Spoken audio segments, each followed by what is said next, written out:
Hello friends, इस video में हम डिस्कस करेंगे अबाउट ब्रांचेस ऑफ अकाउंटिंग। उसके साथ हम बात करेंगे बेसिस ऑफ अकाउंटिंग और बाद में हम बात करेंगे अबाउट यूजर्स ऑफ अकाउंटिंग के बारे में।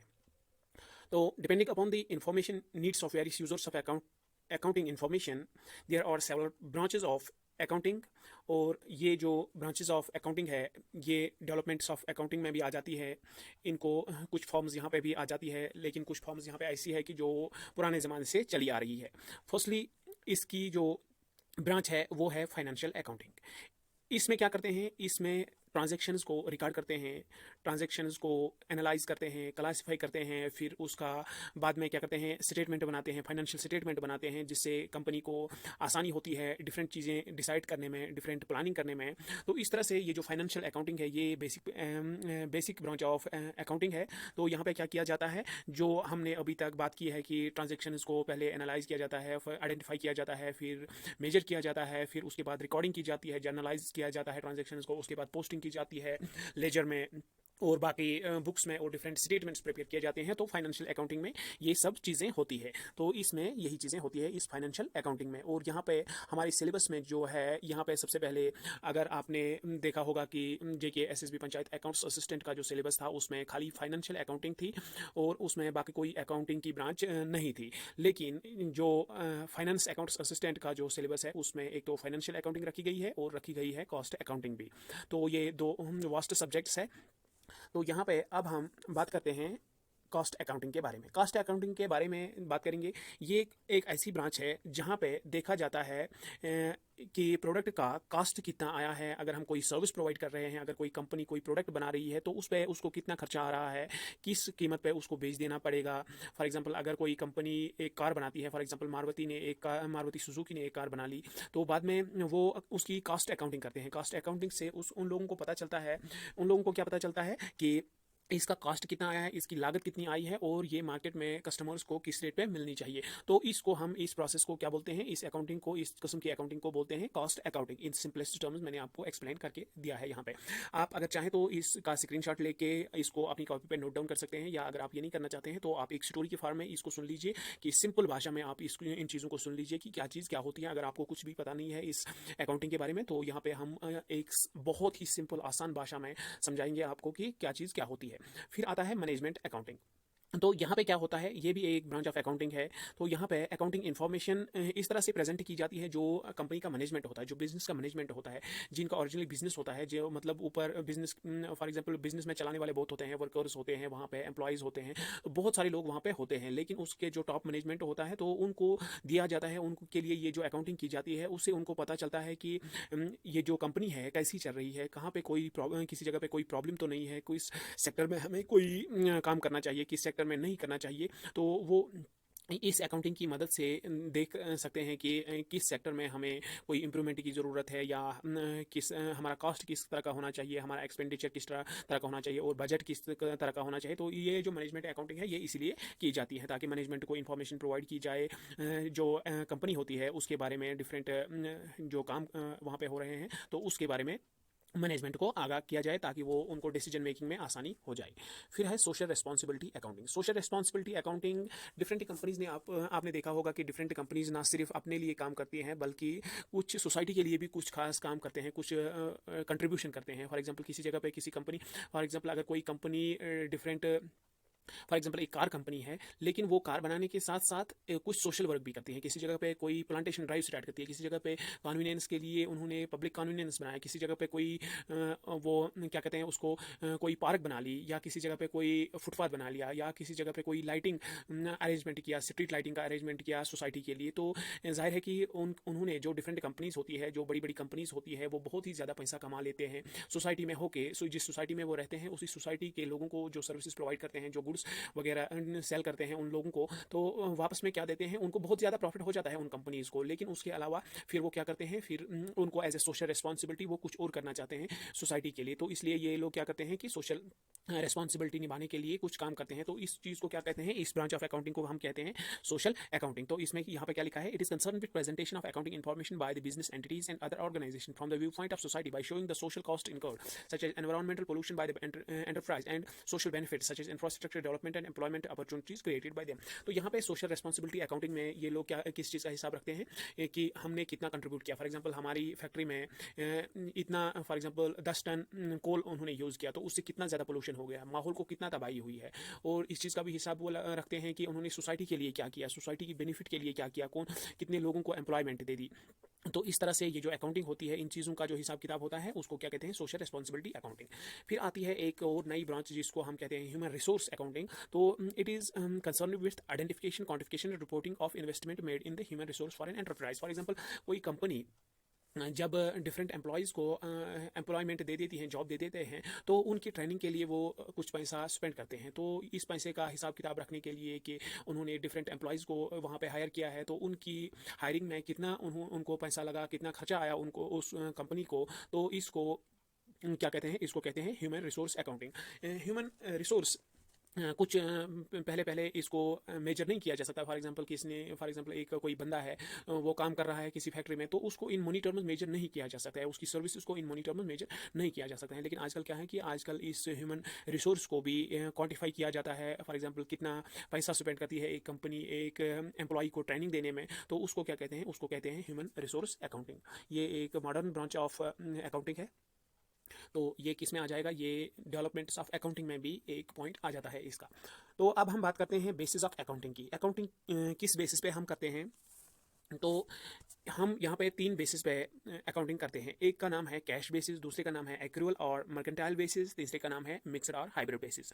ये मैंने एक क्वेश्चन डाला था पिछले दिनों अपने यूट्यूब चैनल पे इन दी कम्युनिटी टैब। तो यहाँ पे बहुत सारे लोगों का आंसर आया था कि हम एक्रूअल बेसिस पे, हम कैश बेसिस पे करते हैं। मैंने वहाँ पे एक्रूअल नहीं लिखा था, मैंने लिखा था कैश बेसिस, मर्केंटाइल बेसिस या हाइब्रिड बेसिस। तो बहुत सारे लोगों का कन्फ्यूजिंग आंसर आया था। तो यहाँ पे मैं क्लियर करना चाहूँगा कि हम तीनों बेसिस पे अकाउंटिंग करते हैं।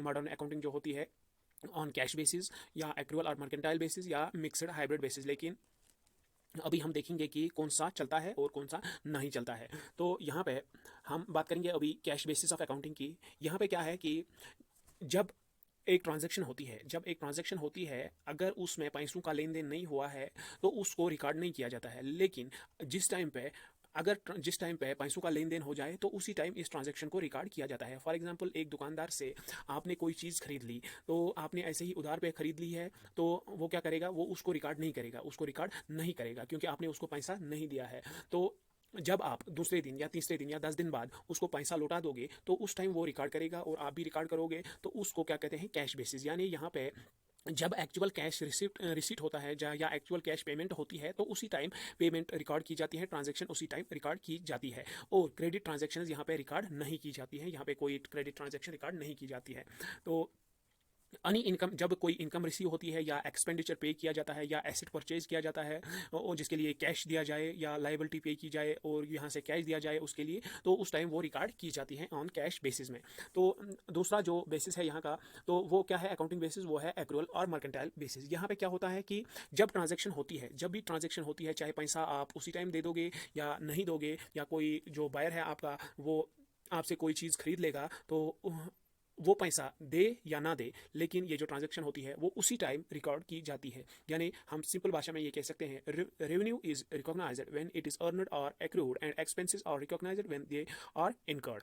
यानी फॉर एग्जाम्पल एक आदमी है, उसने एक दिन के लिए काम किया, तो कंपनी को क्या करना है, एक फैक्ट्री वाले को जहाँ पे उसने काम किया है तो उसी दिन उसकी सैलरी में लिखना है, चाहे उसको शाम को सैलरी मिल जाए या ना मिल जाए, लेकिन कंपनी को लिखना है आज के दिन यहाँ पे एक बंदे ने काम किया तो उसका जो पैसा है वो यहाँ पे हमारे पास पड़ा है, हम उसके डेटर्स हैं, उसका पैसा हमारे पास पड़ा है। तो इस तरह से ट्रांजेक्शन को उसी टाइम रिकॉर्ड किया जाता है जब पैसा अर्न किया जाता है, या ट्रांजेक्शन जब होती है तो उसी टाइम उसको रिकॉर्ड किया जाता है। या अगर ये कोई एक्सपेंस है, यानी अगर हमने कोई चीज़ परचेज़ की है लेकिन पैसा अदा नहीं किया है, लेकिन इसको भी उसी टाइम रिकॉर्ड किया जाएगा। तो इस on this basis any income earned whether received और नॉट, हमने अगर कोई इनकम अर्न की है तो उसी टाइम रिकॉर्ड की जाएगी जिस टाइम हमने अर्न की है। फॉर एग्जांपल मार्च की सैलरी मार्च के महीने में ही रिकॉर्ड की जाएगी, अप्रैल में नहीं, या दूसरे महीने में नहीं रिकॉर्ड की जाएगी जब आपको सैलरी मिल जाए, लेकिन जिस महीने में आपने अर्न किया उसी महीने में रिकॉर्ड की जाएगी। Any expenditure incurred whether paid और नॉट, जो एक्सपेंडिचर किसी भी चीज़ के लिए आप पे आया है, आपकी कंपनी को आया है, चाहे वो पे किया या नहीं किया, तो वो भी रिकॉर्ड किया जाएगा। Any asset purchased whether cash is paid और नॉट, जो भी कोई एसेट आप परचेज करोगे, फॉर एग्जांपल कोई मशीनरी आप परचेज करेंगे, कोई बिल्डिंग आप परचेज करेंगे, चाहे आपने कैश अदा किया या नहीं किया, अगर आपने अदा किया तो भी रिकॉर्ड की जाएगी, अगर आपने नहीं किया तो भी रिकॉर्ड किया जाएगा। तो अगर आपने कैश पे नहीं किया तो आप डेटर बन जाओगे, आपके ऊपर जो पैसा आपका कर्ज है किसी और का, तो वो आपके ऊपर लाइबिलिटी बन जाती है, लाइबिलिटी आ जाती है। Any liability incurred whether paid और not during the accounting period is record, चाहे हम पे करें या ना करें, यहाँ पे रिकॉर्ड की जाती है ट्रांजेक्शन उसी टाइम। और ये एक बेहतरीन तरीका है, क्यों? क्योंकि फॉर एग्जांपल एक दुकानदार दिन में 20 लोगों को सेल करता है, वो 20 लोगों को डिफरेंट प्रोडक्ट्स दे देता है, लेकिन वो इन सभी को क्रेडिट बेसिस पे देता है, किसी ने पैसा उसको नहीं दिया, लेकिन क्या होता है कि वो रिकॉर्ड नहीं करता है। अगर वो रिकॉर्ड नहीं करेगा तो दूसरे दिन जाहिर है कि उसकी मेमोरी इतनी स्ट्रांग नहीं होगी कि किसको कितना दिया है, किसको कितना नहीं दिया है, किसने कितना पैसा दिया, किसने पूरा उधार में लिया। तो इस तरह से ये जो यहाँ पे एरर का बहुत चांस रहता है, कहाँ पे? जब हम कैश बेसिस पे ट्रांजेक्शन रिकॉर्ड करते हैं। और यहाँ पे जो एक्रूअल बेसिस है, यहाँ पे क्या होता है कि ट्रांजेक्शन उसी टाइम रिकॉर्ड की जाती है जिस टाइम वो ट्रांजेक्शन होती है। तो इस तरह से यहाँ पे एरर का बहुत ही कम चांस रहता है, और ये एक बहुत ही अच्छा तरीका है अकाउंटिंग का। Under section 128 of Indian companies act 2013, तो इंडियन कंपनीज एक्ट 2013 के मुताबिक all companies are required to maintain the books of accounting according to the accrual basis of accounting. तो इंडिया में क्या है, जो भी कंपनीज यहाँ पे चल रही हैं तो उनको ऑन एक्रूअल बेसिस अपनी ट्रांजेक्शन रिकॉर्ड करनी है, अकाउंटिंग इन्फॉर्मेशन मेंटेन करनी है ऑन एक्रूअल बेसिस। जब ट्रांजेक्शन हो जाएंगी, जब कोई भी ट्रांजेक्शन हो जाएगी तो उसी टाइम रिकॉर्ड की जाएगी, चाहे आपको पैसा मिला या नहीं मिला, या आपने कैश में की ट्रांजेक्शन या क्रेडिट में ट्रांजेक्शन की, तो उसी टाइम इसको रिकॉर्ड किया जाएगा। और तीसरी जो यहाँ पे है वो क्या है बेसिस, वो है हाइब्रिड और mixed basis. This basis is combination of both, यानी इसमें ये मिक्सचर है दोनों का, कैश बेसिस और मर्केंटाइल बेसिस या कैश और एक्रूड बेसिस का। Under mixed basis of accounting, both cash basis and accrued basis are followed. Revenue and assets are generally recorded on cash basis. और जो रेवेन्यू आ जाता है, जो कमाई आ जाती है एक कंपनी को, एक बिजनेस को, या कोई एसेट्स उसके पास आ जाते हैं, तो उसको ऑन कैश बेसिस रिकॉर्ड किया जाता है। जब फॉर एग्जांपल जब वो ट्रांजेक्शन हो जाती हैं तो उसी जब उनका कैश मिल जाता है या ये प्रोडक्ट्स जो एसेट्स उनको मिल जाते हैं या रेवेन्यू उनके पास पहुंच जाता है, तो उसको उसी टाइम रिकॉर्ड किया जाता है, ऑन कैश बेसिस रिकॉर्ड किया जाता है। और एक्सपेंसेस और लायबिलिटीज़ जो बिजनेस के होते हैं उनको ऑन एक्रूअल बेसिस रिकॉर्ड किया जाता है, यानी जिस टाइम वो होती है, जिस टाइम वो इनकर होती है बिजनेस को, तो उसी टाइम उनको रिकॉर्ड किया जाता है। अब बात करते हैं हम यूजर्स ऑफ अकाउंटिंग इन्फॉर्मेशन के बारे में। कौन कौन से यूजर्स होते हैं अकाउंटिंग इन्फॉर्मेशन के? यहाँ पे बहुत सारे यूजर्स होते हैं अकाउंटिंग इन्फॉर्मेशन के, तो इनको क्लासिफाई किया जाता है। एक होता है इंटरनल यूजर्स और दूसरे होते हैं एक्सटर्नल यूजर्स। अब हम देखेंगे कि इंटरनल और एक्सटर्नल यूजर्स कौन होते हैं अकाउंटिंग इन्फॉर्मेशन के। इंटरनल यूजर्स होते हैं वो जिनका डायरेक्टली वास्ता है इस अकाउंटिंग इन्फॉर्मेशन से, इस अकाउंटिंग इन्फॉर्मेशन से उनका डायरेक्टली वास्ता रहता है। फॉर एग्जाम्पल इसमें आते हैं ओनर्स आते हैं, मैनेजमेंट आते हैं, मैनेजमेंट आता है बिजनेस का, या एम्प्लॉयज़ आते हैं जो भी होते हैं किसी कंपनी में, तो ये लोग इसमें आ जाते हैं। बात करते हैं ओनर्स की। Owners of business provide capital to be used in the business. They are interested to know whether the business is earn profit और not during a particular period and also it is financial position. Owners को क्यों ज़रूरत पड़ती है इस accounting information की? क्योंकि उन्होंने अपना पैसा उसमें बिजनेस में लगाया है, जाहिर है कि उन्हीं को परेशानी होगी, उन्हीं को ये टेंशन रहेगा कि जो बिजनेस है कैसा चल रहा है, कैसा नहीं चल रहा है, किस सेक्टर में अच्छा है, किस सेक्टर में नहीं है, किस चीज़ में इंप्रूवमेंट की ज़रूरत है, हम कितना प्रॉफिट कमा रहे हैं, कितना नुकसान हो रहा है हमें, तो कैसा चल रहा है। तो ये चीज़ें इंपॉर्टेंट है किन के लिए? ओनर्स ऑफ बिजनेस के लिए। किसी भी बिजनेस ओनर के लिए ये चीज़ें बहुत ही ज़्यादा इंपॉर्टेंट है। तो इस तरह से ये जो ओनर्स है उनके लिए अकाउंटिंग इन्फॉर्मेशन नहायत ही इंपॉर्टेंट है। तो उनको साल के एंड में या किसी मंथ के एंड में ये जो स्टेटमेंट्स वगैरह भी प्रोवाइड किए जाते हैं ताकि वो देख सकें कि कंपनी कहाँ पे आ गई है, कोई खतरा तो नहीं है डूबने का, या कैसा उनका बिजनेस चल रहा है, तो उनका डायरेक्टली वास्ता रहता है।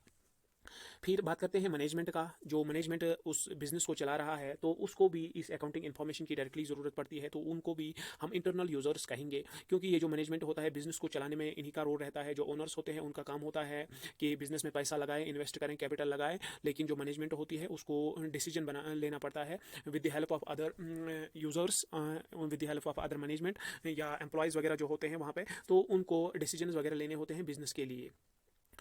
तो इस तरह से ये जो मैनेजमेंट होता है ये भी होते हैं क्या? ये होते हैं internal users of information. The trend in the sales and purchase relationship of expenses to the sales efficiency of employees, comparative profitability of different departments, capital structure and solvency position of some of the data required by the management for the planning and controlling the business operation. Financial statement and other reports prepared under financial accounting provide this information to the management. जो भी financial statements बनाए जाते हैं इस accounting information में, accounting में, तो इससे क्या होता है कि इससे मदद मिलती है इस मैनेजमेंट को ये चीज़ें डिटरमाइन करने में, डिसीजन मेकिंग में, कि कंपनी कैसी चल रही है, किस चीज़ में इंप्रूवमेंट की ज़रूरत है, क्या प्लानिंग करनी चाहिए, किस किस्म की प्लानिंग करनी चाहिए। तो वेरियस फैक्टर्स वो जहन में रख पाते हैं जब उनको अकाउंटिंग इन्फॉर्मेशन प्रोवाइड की जाती है। तो बात करते हैं एम्प्लॉयज़ की। एम्प्लॉयज़ का भी डायरेक्टली वास्ता रहता है इस अकाउंटिंग इन्फॉर्मेशन से। तो ये भी इंटरनल यूज़र्स हो गए इस अकाउंटिंग इन्फॉर्मेशन के। तो उनका भी इंटरेस्ट रहता है इसमें कि कंपनी कितना प्रॉफिट कमा रही है। अगर प्रॉफिट कमा रही है तो उनको जहन में ये चल रहा है कि हमारी सैलरी बढ़ जाएगी, हमारा जो कुछ पर्क्स एंड प्रिविलेजेस हमें दिया जाता है, कंपनी हमारे लिए कुछ खास करेगी, तो कुछ बेनिफिट्स उनको मिल जाते हैं अगर कंपनी अच्छा कर पाती है। और अगर कंपनी को कुछ खसारा हो जाता है, कुछ घाटा हो जाता है, लॉस हो जाता है कंपनी का, तो उनको उसके लिए भी प्रिपेयर रहना चाहिए। तो इस तरह से ये जो एम्प्लॉयज़ होते हैं ये भी इंटरनल यूज़र्स होते हैं इस अकाउंटिंग इन्फॉर्मेशन के। बात करते हैं एक्सटर्नल यूजर्स की। एक्सटर्नल यूजर्स कौन कौन से होते हैं यहाँ पे देखते हैं। क्रेडिटर्स एंड फाइनेंशियल इंस्टीट्यूशंस, जो भी एक बिजनेस को लोन प्रोवाइड करते हैं, जो भी फंडिंग करते हैं या इन्वेस्ट करते हैं, इसमें इन्वेस्ट करते हैं किसी भी कंपनी में, तो उनको हम एक्सटर्नल यूजर्स कहते हैं। उनका कोई रोल नहीं रहता है डिसीजन मेकिंग में। अगर उनका ये रोल नहीं रहता है बिजनेस कैसे चले कैसे ना चले, तो लेकिन वो इंटरेस्ट रहते हैं इस चीज़ में कि बिजनेस कैसा चल रहा है, उनको प्रोवाइड होनी चाहिए, उनके पास होनी चाहिए ये अकाउंटिंग इन्फॉर्मेशन, ताकि वो देख सकें कि बिजनेस कैसे चल रहा है, इसीलिए वो इन्वेस्ट कर पाएंगे। फिर इन्वेस्टर्स हो गए, कस्टमर्स हो गए, tax authorities and regulatory bodies, government हो गई, रिसर्चर्स हो गए, और जनरल पब्लिक हो गया। ये हो गए external users of accounting information. अब हम थोड़ा इनको डिटेल में देखेंगे। Creditors and financial institutions, for example किसी जगह पे कोई एक बिजनेस चल रहा है। फॉर एग्जाम्पल अगर हम बात करेंगे किंगफिशर एयरलाइंस की, तो किंगफिशर का बिजनेस चल रहा था, तो उसका जो स्टेटमेंट था, उसका जो फाइनेंशियल जो अकाउंटिंग इन्फॉर्मेशन उनकी थी, अगर बैंक्स ने देखा कि ये इनकी जो फाइनेंशियल स्टेटमेंट है वो कैसी चल रही है, कंपनी कैसा परफॉर्म कर रही है, कोई खतरा तो नहीं है, तो उसी के हिसाब से कंपनी या बैंक्स उनको लोन दे देते हैं। अगर अच्छा चल रहा है तो उनको ईजिली लोन दे देते हैं बैंक्स वगैरह, या इन्वेस्टर्स उनको उनमें इन्वेस्ट कर लेते हैं डिफरेंट कंपनीज में। लेकिन अगर किसी कंपनी के बुरे दिन चल रहे हैं, किसी बिजनेस का बुरा चल रहा है, कोई बिजनेस ठीक से नहीं चल रहा है, तो उनको लोन हासिल करने में, उनको फंडिंग हासिल करने में बहुत ही ज़्यादा परेशानी हो जाती है। तो इस तरह से ये जो अकाउंटिंग इन्फॉर्मेशन है क्रेडिटर्स और फाइनेंशियल इंस्टीट्यूशंस के लिए भी अहम होती है, उनके लिए भी ये ज़रूरत पड़ती है। इन्वेस्टर्स हो गए वो बंदे, वो पर्सन जो इन्वेस्ट करते हैं किसी कंपनी में अपना पैसा लगा लेते हैं ताकि वो कंपनी आगे बढ़ सके। तो अगर वो कंपनी नफ़ा कमा ले तो उसमें से उनको भी मिल जाता है, उनको भी फ़ायदा मिल जाता है। आप देखते हैं कि स्टॉक मार्केट होता है, वहाँ पर डिफरेंट कंपनीज़ में लोग इन्वेस्ट करते हैं। जब इन्वेस्ट करते हैं डिफरेंट कंपनीज़ में, तो उससे क्या होता है कि अगर कंपनी प्रॉफिट अर्न कर लेती है, तो ये जो प्रॉफिट होता है इन्वेस्टर्स में डिस्ट्रीब्यूट हो जाता है अकॉर्डिंगली, जिस तरह से उन्होंने शेयर्स खरीद लिए होते हैं। तो इस तरह से ये जो इन्वेस्टर्स होते हैं इनको भी ये ज़रूरत पड़ती है, ये जो अकाउंटिंग इन्फॉर्मेशन होती है, ताकि उनको पता चले कि कंपनी कैसा परफॉर्म कर रही है, तभी वो इन्वेस्ट इसमें करेंगे। अगर बुरा परफॉर्म कर रही है, इन्वेस्टर्स इसमें पैसा नहीं लगा लेंगे। अगर अच्छा कर रही है तो ज़्यादा से ज़्यादा इन्वेस्टर्स इसमें पैसा लगाएंगे किसी कंपनी में।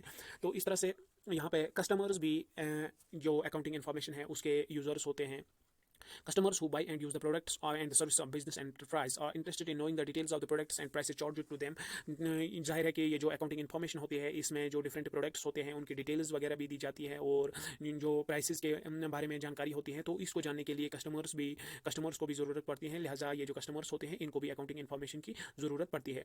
तो they are interested in knowing the stability and profitability of an enterprise to ensure continued supply of the products or services by the enterprise, ताकि उनको ये लगे कि ये जो कंपनी है कब तक उनको सर्विसेज प्रोवाइड कर सकती है, कैसी चल रही है। अगर ठीक चल रही है तो उनको ये एहसास होता है कि ये जो कंपनी है आगे भी सर्विसेज प्रोवाइड करेगी, तो तभी हम इस कंपनी की सर्विसेज ले लेंगे। Tax authorities and other regulatory bodies, जो डिफरेंट टैक्स अथॉरिटीज़ हो गई, CBDT हो गया, CBIC हो गया, तो इस तरह से ये जो टैक्स अथॉरिटीज़ हो गई इनको भी ज़रूरत पड़ती है इनको ज़रूरत पड़ती है अकाउंटिंग इन्फॉर्मेशन की, ताकि उनको पता चले कि कौन सी कंपनी की इनकम कितनी है, उनका प्रॉफिट कितना है। तो इस तरह से उनको उसी के अकॉर्डिंगली उनको टैक्स चार्ज किया जाता है, या डिफरेंट उनको जो होता है सरचार्ज वगैरह देना पड़ता है। टैक्स रेट्स उनके लिए एप्लीकेबल होती है, डिफरेंट रेट्स उनके लिए एप्लीकेबल होती है। तो टैक्स अथॉरिटीज़ के लिए भी, या उनका जब ऑडिट होता है डिफरेंट कंपनीज़ का, तो उसमें भी ये जो अकाउंटिंग इन्फॉर्मेशन है वो मदद करता है, उसके लिए भी ज़रूरत पड़ता है।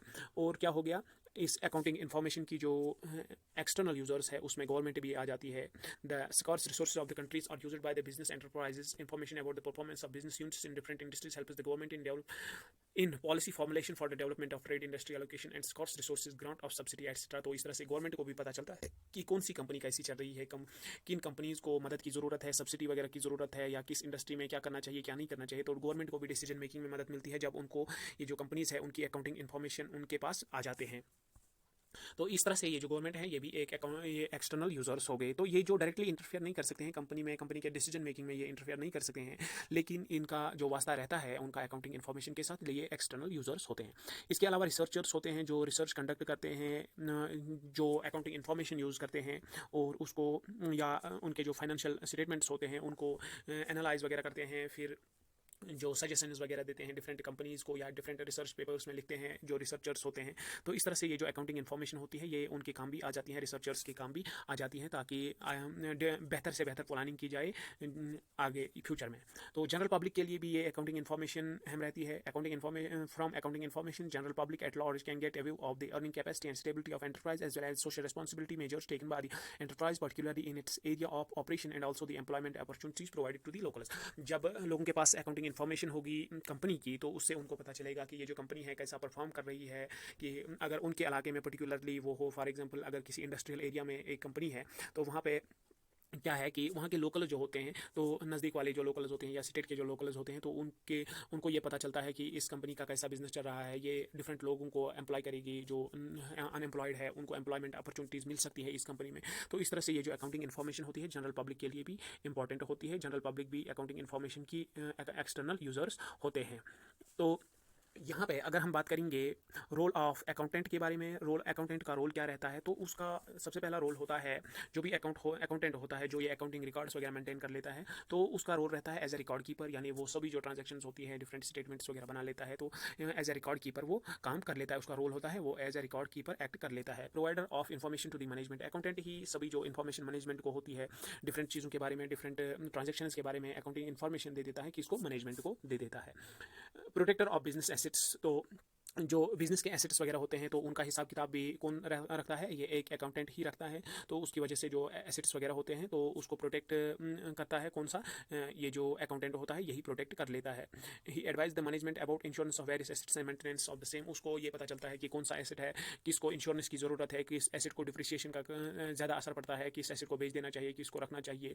तो इस तरह से ये जो अकाउंटेंट होता है is acts as a protector of business assets. Financial advisor, ये एक फाइनेंशियल एडवाइजर होता है, उसको सब पता रहता है कि किस जगह पे क्या खर्चा हुआ है, क्या किस जगह से नफ़ा आया है, किस जगह से नुकसान हुआ है बिज़नेस को, जिसकी वजह से क्या होता है कि ये मदद कर लेता है जो मैनेजमेंट होता है एक कंपनी का, तो उसमें मदद कर लेता है कि इसमें regarding the investment opportunity, strategy for cost saving, capital budgeting, provision for future growth and development. तो बहुत सारे मामलों में ये जो अकाउंटेंट होता है एज एन एडवाइजर एक्ट कर लेता है, फाइनेंशियल एडवाइजर एक्ट कर लेता है, किसके लिए, मैनेजमेंट के लिए, एक कंपनी के लिए। It acts as a tax manager, इस अकाउंटेंट के पास सभी इन्फॉर्मेशन होती है कि कंपनी की इनकम कितनी है, तो उसके हिसाब से ये जो अकाउंटेंट होता है ये इस बात का भी अंदाज़ा लगा लेता है कि टैक्स कितना आ जाता है, टैक्स कितना बन जाता है एक कंपनी का, उसी के हिसाब से जिस तरह से उसकी जिस किस्म की या जिस लेवल की उसकी इनकम होगी एक कंपनी की, तो उसी हिसाब से उस पर टैक्स भी लेवी किया जाएगा। तो ये टैक्स भी कैलकुलेट करता है कितना हो जाएगा एक कंपनी का, कितना नहीं हो जाएगा। Public relations officer, accountant provides an accounting information to various interested users for the analysis as per their requirement. जिस किसी को भी अकाउंटिंग इन्फॉर्मेशन की जरूरत पड़ती है तो ये अकाउंटेंट के पास ही आ जाते हैं। अकाउंटेंट इनको इन्फॉर्मेशन प्रोवाइड कर देता है। फॉर एग्जाम्पल किसी को बैलेंस शीट देखना है तो अकाउंटेंट उसको दिखाएगा। तो इस तरह से यहाँ पे ये जो हमने डिस्कस किए, जो क्या कहते हैं इसको, अकाउंटेंट का जो रोल होता है, तो वो हमने यहाँ पे डिस्कस किया। इस वीडियो में हम इतना ही रखते हैं और यहाँ पे कुछ पॉइंट्स दिए गए हैं, points to remember. Accounting is termed as the language of business, यानी जिस तरह से मैथ्स को क्या कहते हैं, बिजनेस कहते हैं, मैथ्स को क्या कहते हैं, लैंग्वेज ऑफ साइंस कहते हैं। तो इस तरह से ये जो अकाउंटिंग होती है इसको क्या कहते हैं, लैंग्वेज ऑफ बिजनेस। बिजनेस की जो लैंग्वेज है उसको क्या कहते हैं, अकाउंटिंग कहते हैं। There are various branches of accounting such as financial, cost management, social responsibility, human resource accounting. तो इस तरह से यहाँ पे हमारा रिवीजन हो जाता है। There are 3 basis of accounting, namely cash basis, accrual or mercantile basis and mixed or hybrid basis, जैसा हमने अभी पढ़ा। और यहाँ पे क्या फॉलो किया जाता है, accrual or mercantile basis of accounting follow की जाती है इंडिया में एज पर कंपनीज एक्ट 2013।